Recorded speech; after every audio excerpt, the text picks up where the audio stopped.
আজ আরামবাগে মমতা বন্দ্যোপাধ্যায়ের সরকারি পরিষেবা প্রদান অনুষ্ঠান রয়েছে, কালীপুর মাঠে সভা রয়েছে, তার আগে ডুমুরজলার হেলিপ্যাডে সেখানে মুখ্যমন্ত্রী মমতা বন্দ্যোপাধ্যায়। আরামবাগে আজ কর্মসূচি রয়েছে সরকারি পরিষেবার।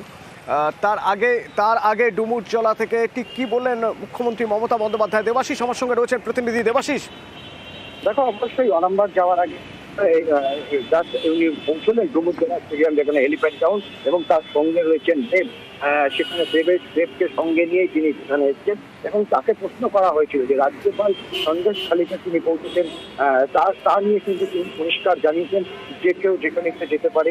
মহিলা কমিশনকে পাঠানো হয়েছিল, সব রকম তথ্য জানানো হচ্ছে এবং যারা দোষী তাদেরকে ইতিমধ্যে গ্রেপ্তার করা হয়েছে।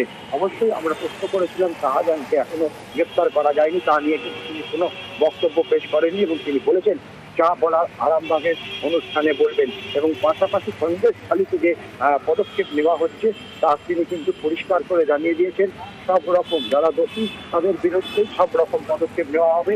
ইতিমধ্যে একাধিক মানুষ গ্রেপ্তার হয়েছেন, দরকারে আরো গ্রেপ্তার হবে। ফলে সন্দেশখালীতে রাজ্যপাল যে সফর করেছেন তা নিয়ে কিন্তু কোনো রকম সেরকম বেশি কিছু তিনি বলতে চাননি।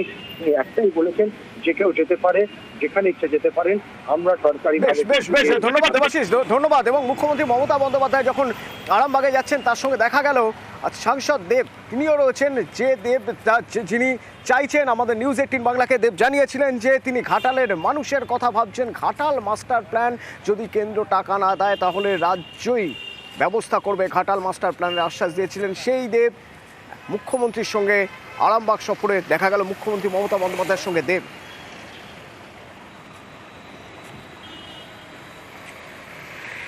আরামবাগে প্রশাসনিক সভা, এবং এই প্রশাসনিক সভা থেকে কি বার্তা দেন মমতা বন্দ্যোপাধ্যায়, নজর থাকবে আমাদের। বিরতির পর সঙ্গে থাকুন।